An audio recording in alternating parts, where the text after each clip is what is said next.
Note করো মুখ্যমন্ত্রী, ইতিহাস তুমি পড়ো, ইতিহাস, বাংলার ইতিহাস তুমি পড়ো, বাংলার ভাষা আন্দোলন তুমি পড়ো।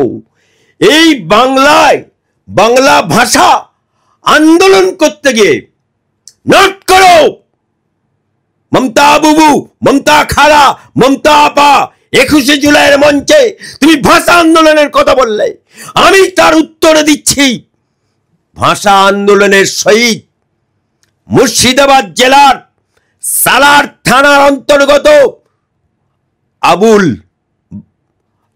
আবুল বরকাত ভাষা আন্দোলনের শহীদ হয়েছিল। এই বাংলার ছেলে, এই মুর্শিদাবাদের ছেলে, এই সালার থানার অন্তর্গত।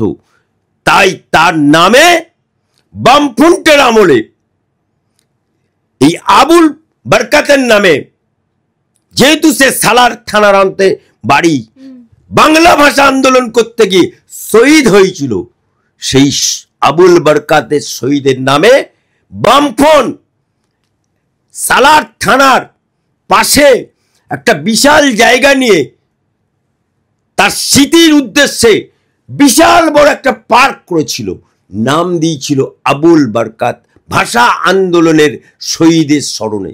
বিশাল করে উদ্বোধন করেছিল বামফ্রন্টের মন্ত্রী। সেই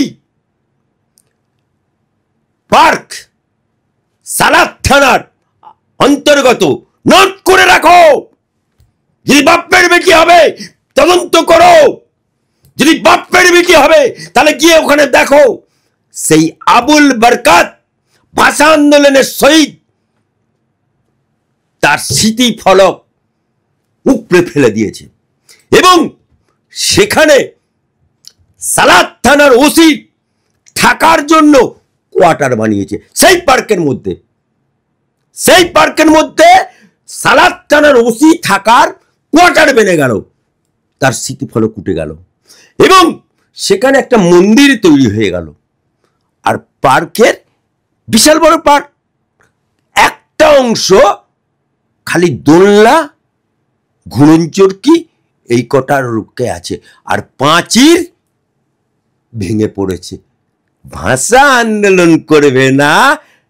ওরে আমার বুবু রে, ওরে আমার খালা রে, ভাষা আন্দোলনে শহীদের রক্ত হবে না কো ব্যর্থ।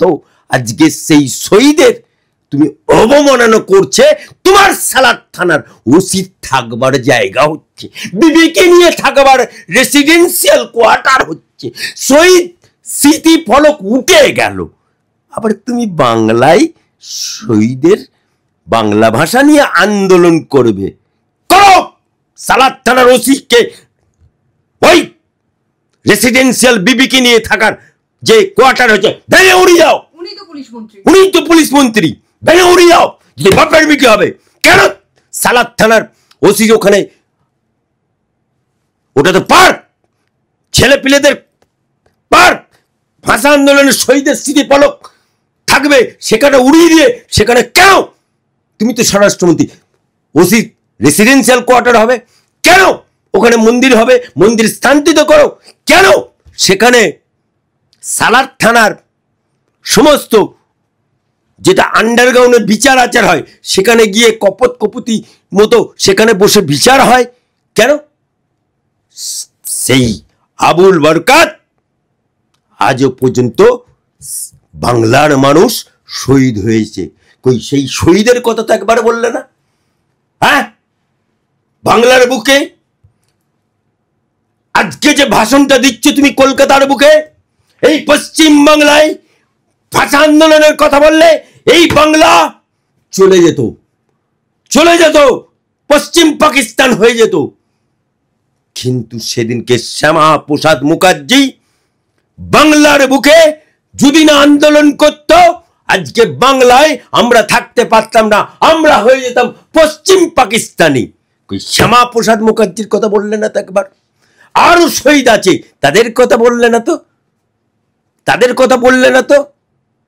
আজকে সাজানো বাগানে ফুল তুলতে এসছো শহীদ দিবসে, যে ছেলেটি সিরাজুল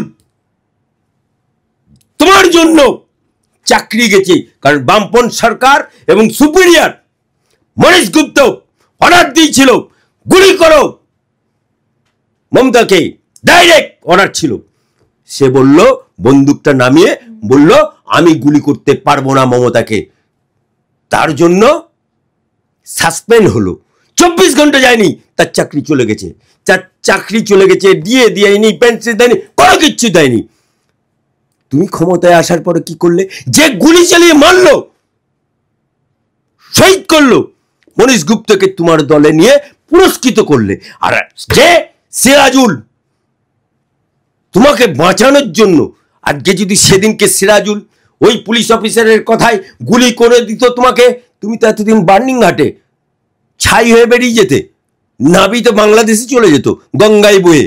আজকে সেই সিরাজুল তুমি ক্ষমতায় আসার পরে একবার না, দুবার না, 3 বার না, 40 বার তোমার কাছে গেছে, 40 বার তোমার কাছে গেছে। সে চাকরি ফিরে পেল না মুসলমান বলে। আর মনীশ গুপ্ত যে খুন করলো তাকে তুমি পুরস্কৃত করলে, আর একে তুমি তিরস্কৃত করলো। চোরের মায়ের বড় গলা, ওরে আমার বাংলা ভাষী রে, ওরে আমার মমতা বুবু রে, ওরে আমার বাংলা দরদি রে, এ পাং পাং ধপাং কবিতা লেখে তার জন্য বাংলা ভাষী।